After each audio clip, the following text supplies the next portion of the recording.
Good day everyone, again I am Joanna Marie Kapakyan from DSPA HRM 3V, and today we're discussing the final but most critical part of any plan, Chapter 9, Risk Management in HR Projects. Sa bawat project po, hindi laging pabor sa atin ang sitwasyon. So risk management is the art of being ready for the what-ifs. It's about identifying what could go wrong and making sure it doesn't stop us from reaching our goal. In this video, ipapaliwanag ko kung paano magiging proactive leader sa gitna ng uncertainty. And let's dive in! Number 1. What is risk management and why is it important in HR projects? Ang risk management ay ang systematic process ng pagtukoy sa mga problems bago pa sila mangyari. Kinakalkula natin kung gaano kalaki ang damage na pwede nilang gawin para makagawa tayo ng plan B. Bakit ito mahalaga sa HR? First, it ensures project continuity. Hindi pwedeng tumigil ang payroll o recruitment dahil lang may isang team member na nag-resign. Second, it protects our reputation. Hawak natin ang sensitive data ng mga employees, kaya kailangang iwasan ang anumang legal issues o scandals. In short, risk management turns a lucky project into a predictable and successful one. Question number 2. What are the common risks encountered in HR initiatives? Ano-ano nga ba ang mga kalaban natin? First, we have operational risk, gaya ng absenteeism, at financial risk o yung budget overruns. Meron din tayong technological risk, gaya ng system crashes sa ating HRAS. Pero ang pinaka-critical sa lahat ay yung human-centered risk. Ito yung resistance to change ng mga employees o kaya naman ay biglang pag-alis ng isang key manager. Ang pag-alam po sa mga risk na ito ay hindi pagiging negative. Ito ay pagiging preferred. Kung alam mong may resistance, mas galingan natin ang communication plan natin. Question number 3. How do you identify and analyze project risk? Sa identification phase, para tayo mga detective, ginagamit natin ang brainstorming, SWOT analysis, at expert interviews para mahanap lang ang mga bullets na pwedeng tumama sa atin. Pagkatapos mahanap, gagamit tayo ng risk assessment matrix. So dito natin tinitingnan ang probability. Gaano ito kadalas mangyari?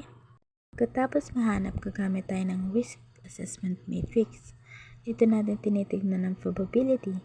Gaano ito kadalas mangyari at ng impact, gaano ito kasakit pag nangyari. Ang critical, which is red, risk ay nangangailangan ng immediate action. Ang major ay yellow naman. Kailangang bantayan ng maigi. And the last, moderate, which is green, ay yung mga tinatanggap natin as part ng normal operation. Question number 4. What are the different risk response strategies? Kapag alam na natin ng risk, paano tayo sasagot? May 4 tayong strategies. First, avoidance. Second, mitigation. Third, transfer, and the last, acceptance. Sa avoidance, binabago natin ang plano para mawala ang threat. Halimbawa, paglilipat ng outdoor event sa loob ng building para iwas ulan. Mitigation, pinapalambot natin ang epekto, gaya ng pagkuha ng backup trainer para sa isang seminar. Third, transfer, pinapasa natin ang responsibility sa iba, like outsourcing your payroll to a vendor. And the last, acceptance. Kung maliit lang ang risk, inaamin natin nandyan siya, pero mag-aanda lang tayo ng contingency fund just in case lamang. And the last question, how can effective risk communication improve project success? Effective communication turns I didn't know into we are ready. Kapag honest tayo sa mga risk, mas nagtitiwala ang ating stakeholders. Nagkakaroon din ng resilience ang buong team dahil alam ng lahat kung anong gagawin kapag nagka-problema. To communicate effectively, use clear language. Huwag puro jargon. Create effective loop kung saan safe ang employees na mag-report ng mga problema at siguraduhin regular ang inyong risk reporting. Risk communication ensures that success isn't just about finishing on time, but finishing with integrity and unity. To conclude our series, risk management is what separates a great HR leader from the rest. It's about being brave enough to face the problems and smart enough to plan for them. Sana'y marami kayong natutunan sa ating journey from chapter 5. Sana'y marami kayong natutunan sa ating journey from chapter 5 to chapter 9. Thank you for being with me throughout these presentations. And again, I am Joanna Marie Kapakyan from BSB HRM 3B. Good luck sa inyong mga projects and remember, be prepared, be proactive. Sana'y marami kayong natutunan sa ating journey from chapter 5 to chapter 9. And thank you for being.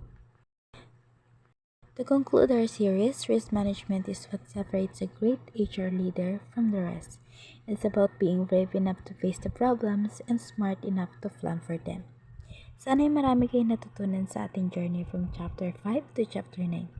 Sana'y marami kayong natutunan sa ating journey from chapter 5 to chapter 9. Thank you for being with me throughout these presentations. Again, I am Joanna Marie Kapakyan from BSBA HRM 3B.